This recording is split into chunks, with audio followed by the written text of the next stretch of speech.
Welcome to the Dental Implant Practices podcast, where each episode will explore how to integrate dental implants into your practice and into bone, with your host, Dr. Philip Gordon. Hey guys, thanks for being listeners of the show. This episode of the Dental Implant Practices podcast was recorded at the Implant Pathway Session 4 course with Justin Moody in Tempe, Arizona. Hope you enjoy this episode. We're talking about the Dental Implant MBA 2.0 conference and other things dental implant related. Thanks for listening. I am joined here in studio by a repeat guest and one of my dear friends, faculty here at Implant Pathway, and fellow podcaster himself, Philip Gordon from Kansas City. How are you, man? I'm great. Thanks for having me on here. Oh, thanks. Thanks again for coming to Tempe. We just wrapped up. Of course, our groups were one of the first done. Of course. Yeah. We're just sitting around waiting on Wade, as usual. Yeah, Wade Pilling and Silverman. You know, we're waiting around on the oral surgeon. So I mean, imagine that. Yeah, shocking. Yeah, shocking there. So been a great weekend here, though. We've done a lot of good surgeries happened here. A lot of good learning and it looks a lot of fun. I think they're not quite done dropping screws, but it looks like a couple hundred implants in a couple days. So not a bad weekend, I'd say. A lot of people are going to get some life-changing work. Mm-hmm. You know, absolutely. They're going to get some smiles. They got rid of some diseased teeth. It's been good. So you stay busy, my friend. Well, not as busy as you, but I like to stay on the move. Yeah, I've got. We've got 4 kids at home now. I've got the private practice that I'm running myself. I don't have an associate there.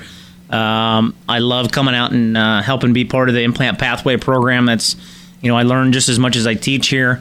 And then I've got just some other stuff that I like to stay involved with the implant world. I try to hit all the major meetings. I like to get my education in, and then I try to help spread some along with others too. So yeah, it's a busy life we lead, but most of it's good. Yeah, for sure. Well, it's all good, but some of it's better than others. That's correct. I met you. I met you virtually when you invited me on to your podcast. Yeah, and it seems like a long time ago. It really does. I'd taken a course of yours, and you probably meet a lot of people at your courses, and then you go off, maybe you don't hear from him. But then I looked you back up maybe a year or two later and said, I got to track down this Justin guy. He's doing things that I want to do. He's doing them in a way that I like and want to do them too. And then so I thought, I'm just going to get a podcast, invite people, smarter and better than me on the show, and hopefully I can learn something. It does seem like forever ago, but it really probably wasn't that long ago. Yeah, I know. Probably 3 or 4 years, maybe. It feels like 10, but I tell you, it's not the years, it's the miles. But the miles are racking up quick, and I'm burning them both into the candle like you are, and so. It does go by quick, doesn't it? So those of you that haven't caught his podcast, Dental Implant Practices, catch it on iTunes, SoundCloud, all those places. You can also go to his website, dentalimplantpractices.com, and you can check out the podcast. But it's not just the podcast. Like I said, he has been coming out here for over a year now to help us along the way, try to get these docs. So we had 14 docs in from, I think, 11 states that they went through the pathway, went through the continuum, and this was the last step in it. So they came in Wednesday afternoon, went over the cone beam CTs for the patients that we were going to see on Thursday, and then Thursday was mostly single units and some multiple units, a little bit of grafting, and then today was demo days, I like to call it. Full Arch Friday. So, they did well. You also have you've got a meeting coming up that this will be the second. Is this the second one you've put on? It's going to be the second one, yeah. I call it my Dental Implant MBA, which is, I try to do some online session, but this is my live conference that I'm hosting. Last year went great. It was fantastic. I think everybody went there, really loved the energy and the camaraderie they got to have, and the education was good. This year, I invited more friends, so I didn't have to. I don't want to be the only one speaking there. I don't have as much to share as we all do. So I thought I'll just invite some really good friends who know a lot about implant dentistry, and they'll invite a couple of their friends, and we'll just kind of everybody share what they're doing. So we've got a great lineup. We've got some good sponsors. Of course, BioHorizons is a sponsor. I've got Glidewell as a sponsor, Neodent sponsoring. I've got Who else do I have? Vautech and Rocky Mountain Tissue Bank, Tatum Surgical, Implant Concierge. So, a lot of the people that I've bumped into along my journey and that are doing great things. But, I've got myself, Ramsey Amin, Mark Bashara, Danny Domain are kind of the main hosts. Right. All of us run Facebook pages about implantology. And so I thought I'll invite them in. We all have different pages with different feels, but I think it's the same thing. It's like, hey, here's what we're doing, sharing what we do and love. Have people on there, hopefully, that contribute and share and learn their passion for implantology. And then I thought, why not us all get together in person, right? You see these people on Facebook, you interact with them, some you like. Hopefully, there's some maybe you dislike, but hopefully everyone can agree to disagree or get along nicely. And then, but it's like, well, let's come together in person, right? Because I have so much fun this pathway interacting with the mentors just as much. And I thought, let's put together something where we have something kind of like that, where it's just lecture and gathering, right? And so we have 2 full days, a lot of good lecturing. This year we're going to try to focus on full arch and digital dentistry. So I think those are hot topics, not just all on 4 multi-units, but it's like, just how to stage things right. Overdentures, fixed, how to take them from pre-edentulous, going through the surgery, going through the prosthetics, understanding the digital workflows, understanding the all the things that go on, how these guys who do it at a high level do it in their private practice every day, have them show you a bunch of cases, and hopefully people can figure out a way to take that into their own practice. Well, you've got an all-star lineup. So those of you, it is Friday, October 4th and Saturday, October 5th. It's out in Costa Mesa, California at the Hilton Orange County. It's right next to John Wayne Airport. So you fly right in there, stay in basically Irvine, which is right there, which is one of my favorite places on the planet. That's why I chose it. So I thought, if I'm going to go somewhere and take the wife for a couple of days, let's go somewhere where it's warm and beautiful and absolutely. So folks, if you want a chance to listen to really some of I know them all on here. Yeah, I know you do. They're many of them are very, very good friends. Wade is still working back there because he's just slow. But he likes everything to be just perfect and pretty. So it's he's a little finesse. With that. I just say, let's get in there and do this. Then where's Dr. Barrett? Oh, he's in Canada. Yeah. Chris is taking a facial cosmetics course in Canada this weekend. Why he's not with us, but he'll be speaking. We've got David Resnick talking about some block grafting. If you haven't listened to David Resnick speak before, catch him afterwards and ask him if he's got an opinion on anything. Yeah, he's great. I love him. He serves on a lot with, as you know, with the AID. Yep. So I serve on the Central District Board of the AID. Okay, and David was our immediate past trustee, board trustee, and people think he's kind of rough and gruff, but what I'll tell you is he cares a lot. The guy is passionate and he gives his all to the AID. Absolutely. And for that, whether you agree or disagree or whatever, he's done so much for us, and he's very knowledgeable. Yeah. Like super I love smart. It. Yep, love his stuff. That's great. Well, you got Corey Glenn. I mean, he's going to teach you, try to get you to print shit. So he's going to come in and show me things to do that I don't know how to do yet. And, maybe I'll go there, maybe I won't. But it's things that everybody's got different things they're doing, right? Yep. And everybody's running high level practices, doing high level stuff. Everybody's doing it different ways, and I think that's the great part about it. I'm not here to tell you, that my way is your way. I'm just saying, hey, there might be 10 guests. We might have 13 speakers, and there might be 13 different ways to get places. But they're all going to get to different places. So they're all going to get to the end result. So I like looking. One of the things I think that you, of course, you and I have talked from when you went over and started your practice over there, and as you got it started, and I think that what you talk about dental implant marketing and this dental implant funnel, and I think more people should take a look at this, because you really that location you at was really a scratch practice. It was, yeah. I mean, I bought a small pros practice. Right. I didn't even know it was a pros practice when I bought it. They didn't tell me. And then I got in there and thought, oh, crap, well, half the patients are going to leave because I'm not a prosthodontist. And they kind of did. Right. But it was in the part of town that I wanted, and I worked there for a year or two and then moved my practice. So it was almost basically like a scratch. I just had enough to basically just cover rent at the time. I wasn't even really paying myself. And I thought, okay, well, I want to get where I want to be and how to do it. So, and the problem I've had with, marketing courses and marketing companies is I always felt like they were lying to you. They were happy to take your money and make you promises, but they didn't really care whether you were getting the results. And then, so I've done most of my implant or all of my implant marketing my whole career. I mean, I don't know how to build a website, so I have people build that, but I've had to figure out how to market for myself and for my niche. And so I still do all my own Google ads. I still do all, I design my newspaper ads, my mailer ads. Now I try to help show dentists, like, you can take control of your marketing. I'm doing it myself. I know it's working.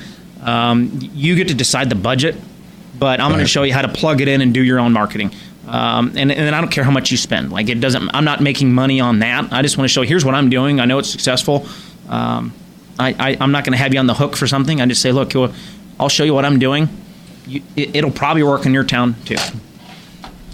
Don't you think that understanding your town and who you're trying to reach, and it's very specific. And I also think you kind of got to understand yourself.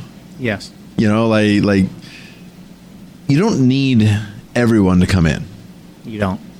I mean, I think a lot of people are like, I just got to get everybody in here. No, you don't need, because you need to bring people in that align with, what you're about, and maybe culturally, and you're like, wow, that's not really, through your marketing. No, it kind of is. Mm-hmm. Like your style of marketing and who you're trying to reach ultimately is a reflection of, yourself, and trying to get people that patients that I want, the procedures that I want, the style in which I interact with them, how I present my practice, my signage, my lobby, my staff, how I do my consults, how I speak to my patient. That's all marketing.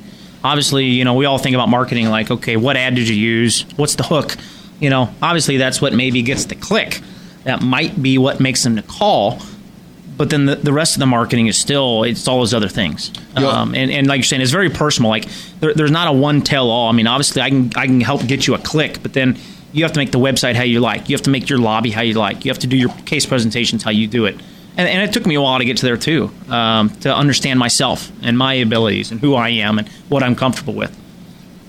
I think that marketing continues on from the time they walk in the front door. 100%. We always pride ourselves, because I'm when I was in private practice up in South Dakota where Barrett is, it wasn't high volume. Because it was an implant only practice, and it was really one at a time. Might be doing a surgery and a consult or something, but it was no hygienist. Like not all that big. That hurry up and get through.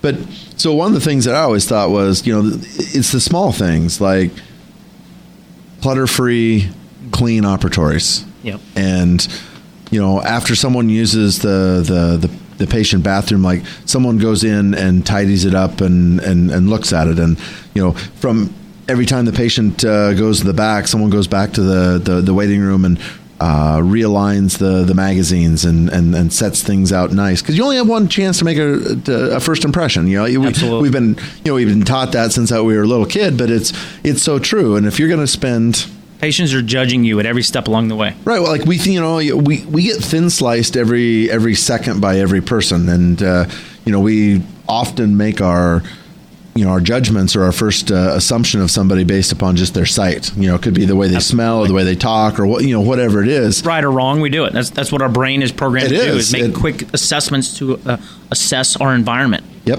And that's what memory does. Is it builds in those connections and associates things, right or wrong. And that's all marketing is. And I can tell you, if I walked into an office that was cluttered and dirty or whatever, like that's not where my brain goes, and I'd probably get up and leave, or I'd listen to it and I wouldn't sign up. So check out. Yeah. So it's I like what you teach, because it's more than just throw some Instagram posts up and throw a billboard up here, and like it's not like. Every office is different in their marketing, and you got to try a few campaigns that don't work, and ultimately you'll figure out. That's half of the learning, if you learn from it, If you learn from it. If you learn from it, yeah. That's the deal. All of it, like everything we did for these docs last 2 days, they could get as much or as little out of it as they want, mm-hmm. But what do they get out of it? did they learn something? And then and will they be able to take it back and duplicate it? Yeah. So we push them. I mean, there's a lot of things they're not going to do. When push they them get past back. their boundaries. Yep. Show them what is possible. Give them confidence, somewhere to start and build upon, and then it'll be up to them to connect the dots from there. And then knowing that there are people out there that can help you connect the dots. Once you leave here, it's like, okay, we can do that. We can help you connect the dots. And I'm still getting some of that back stuff logged in, but it's with my marketing. I was like, well, how do you get all this and that? And it's like, it's like you're talking about. It doesn't have to be more. Everyone looks at the funnel and say, okay, well, I just need more numbers at the top. I don't know that that's what it's all about. Someone says, well, you might need 100 consults to close 2, and it's like, well, maybe not, right? Right. It's not always a numbers game. I think a lot of the market companies, they want to get you a lot of clicks, and because they're throwing generic ads out there, and they're bad feeders, and a lot of those clicks are unqualified clicks. They're bad people anyway. They're not bad people. They're not really interested in what you have. They're not really there because they care. And it's like, well, let's get people who really want what we have to offer, who resonate with me. You can connect with them. You can slow it down. You can do it right. You can offer quality care. And, it doesn't have to be because you're the most expensive guy in town. It doesn't have to be. Nope. I agree. And, even if you have the reputation and you could be the most expensive guy in town, I still kind of subscribe to, I'd rather help more than less. Yeah. People are like, I'm just going to raise my fees, and I'm so busy. I'm just going to raise my fees until I, get unbusy. And I was like, that's a really narrow-minded fix. Figure out how to try to work, maybe smarter, maybe get some help. Get an associate. Yeah, and then just do the things you like. Because the more people you help, the more organic people are going to come in. Like this clinic here, we've been open a year. A couple of months ago, we quit advertising. Well, part of it is they come to us and they're like, hey, we saw, literally 160 new patients last month, and we can't really see any more comp exams. So we kind of throttled back on the advertising. Well, come to find out, our word of mouth is growing so heavy that we don't need it anymore. Yeah. And that's the best you could do. Everybody wants that. Absolutely. You may have to start with some marketing, 100%. but then you have to do everything right on the inside. Yep. And now that's your marketing on the inside is, okay, we take care of people, the product's good, you're going to get what we promise, and we have raving fans, happy customers at the end. Right. And that feeds back to the top of the funnel. And so now you can pull back on your marketing, or you can just do. If you do marketing, it's very niche specific. It's because you need to expand X, Y, or Z. And we didn't quit. We actually more. Here at New Horizon, they actually started to drive more towards just the social media side, and showing a few cases. So, you're going to be running off the airport soon. You got a little vacation coming up. We are, yeah. I am taking next week off, so I'm excited about that. And spend time with the wife and kids, and then come back. And it's going to be a busy fall. As soon as I come back from vacation, it's like every week. I don't know. I was going to ask you.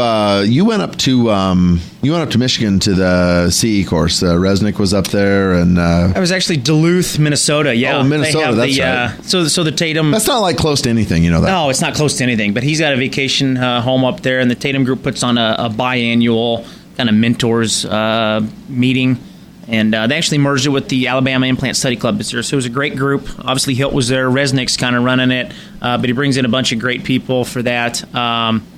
Great. Is it open to the public, or is that invite only, or anybody? I posted on my Facebook, group about a lot of open to anybody, so anybody can go to that.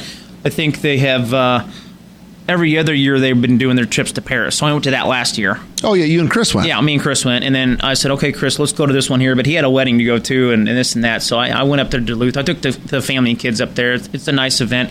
They always have nice little social gatherings when they do things, make it family friendly and. 2 days of great lecture. It was just not nonstop, just bam, bam, bam. All kinds of just different stuff. They beat to their own drum. The Tatum group. It might not be for everybody, but they beat to their own drum, and they're a good group of people that teach some awesome stuff. But it's fun going out and seeing different parts of the country, seeing different people lecture, seeing different philosophies, and then taking that back and absorbing it, seeing what you can incorporate in your practice and evolving. Well, it's so true. We're all just a culmination of the people that touch us, and we get a little bit from here and a little bit from there. And ultimately we settle on how we practice. And I think that's kind of the beauty of what we did here is, the 6 faculty that were here, everyone got to work with a minimum of 4 of the 6 as we rotated around. Yep. And, I tried to tell them from the beginning, like, hey, you know what, if Barrett was here, it would have been PTFE sutures and that's it. Yep. And, some people throw this way or that way. And Wade's always trying to put PRF on everything. I know. He wants to draw blood and throw snots all over the place. And, but at the end of the day, all these docs are going to go home and they're going to like, you know what, I like this about, Philip, and I like this about Steve, and I picked this from Wade. No, I didn't understand anything from Wade, but I got this from... you get to work with an oral surgeon. It's not every day you get to do that. That's awesome. Yeah, we had Bart here. Yeah, we had Bart Silverman here from New City, New York. Probably he knows more than all. Yeah. He's forgotten more than I'll ever learn about implantology. And he is the most humble guy. Yes. Yeah. The first word to come out of your mouth is like humble, likable, all those things. So, I suppose we should probably go back and make sure that Wade hasn't burned the place down. Yeah. Keep him on a short leash. Yeah, we really do. We have to. So, Phil, thanks for joining us. Those of you, you want to learn some more about marketing, a little dental MBA and stuff. Whoa. The man himself. Yeah. Let's. Dr. Filling, say hi here for the crowd here a moment. How's it going, everybody? Oh, yeah, he's got a... You're live. You're mic'd up. Yeah, that mic works for him. Yeah. So you, it's now 7 p.m. You got your room done. Yeah. It feels a little awkward, though, we all got our shirts off here. Yeah. Well, it feels awkward. That happens after you've had your third Truly. That tends to happen. So. Yeah, it does. Yeah, right. I mean, he's sitting right behind El Diablo over in the corner, so he's... Yeah, so I signed Wade up for the course and told him he was lecturing before he even knew he was invited. I just went ahead and penciled him in. I said, you're going to talk about implants and aesthetics. He said, hold on. Am I actually speaking at this thing? Am I coming? I said, yeah.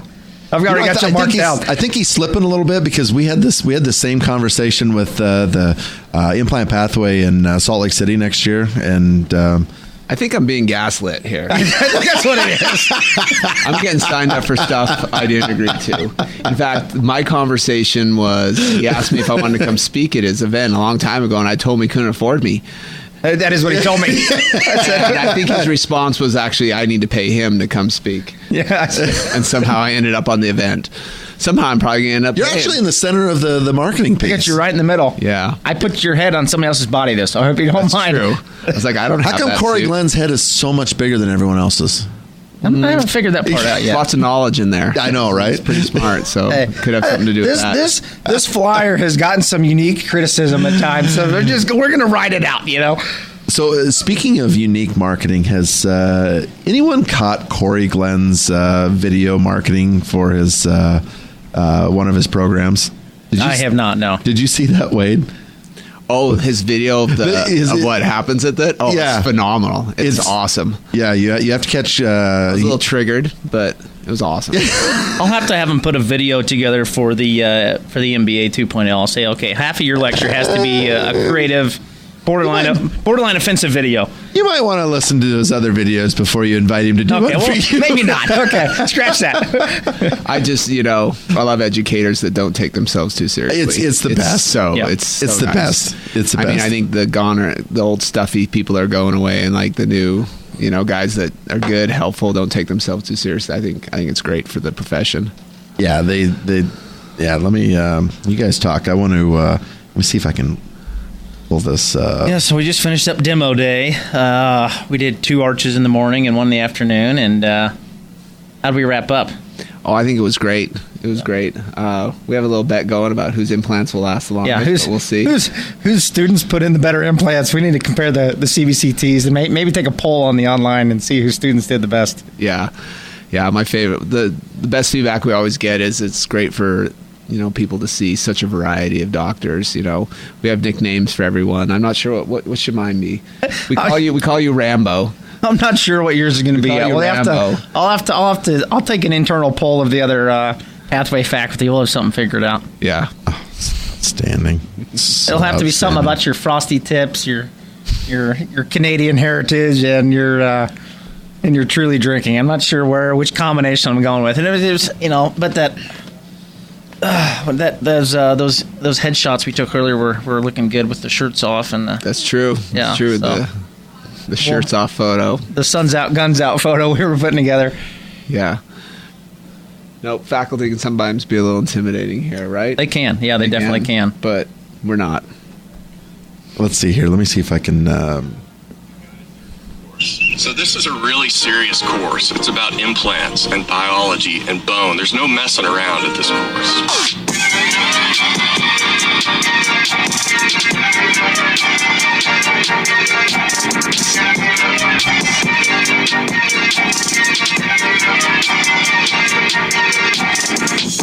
It's serious business. This technology is going to help me incorporate gorillas into my practice. Winchester, Tennessee is widely regarded as the guided surgery capital of the world. There's really nowhere else that's doing what we do. Winchester is just, a hub of Jack Daniels. If you're not getting trained in Winchester, Tennessee, then you just don't know anything about implants. One of the reasons to do guided surgery is because one of the leading causes of death is doing freehand implant placement. Where did you get that statistic? That's not really important. I'm not saying that it's malpractice to do implants non-guided, but then I kind of am. These statements have not been evaluated by the American Dental Association. There's other dental implant courses out there. They're just not any good. For example, you've got Justin Moody. The guy's name rhymes with booty. Does it? Kind of. August de Oliveira. If you need 87 printers, that's probably a good course to go to. I only have 86. I only have 86. So. That's good. When Wade's talking about, Corey Glenn, talk about a guy that had to transition out of private practice into doing something different because he had cancer. Yeah. I mean, how can you not like the guy? Yeah. And to come back and truly give back to, dentistry and implant still in a dentistry. way that he loves. But maybe making a bigger impact, because he still has his clinic open. Yeah. I think he's got an associate in there, but it's like now he can help other people who also have that love find their way to a better way. I remember I found, God, it's been a long time ago, but we had Corey on the podcast, and really we'd heard about, him being sick and another dentist stepping in and helping him out. And we talked to him, and he was just trying to it's like, I think I can do some stuff on my laptop, and I tried to go back private practice. My back just never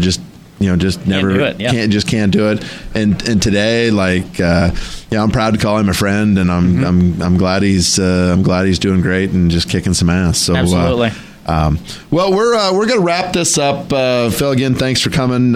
Wade's already gone. He's taking more selfies. He was taking selfies, and his Truly was out, so he went to go refill. But in all reality, catch the Dental Implant MBA October 4-5 out in California. Go to DentalImplantPractices.com. There's a conferences section there, or you can go to Eventbrite and just search it up on Eventbrite.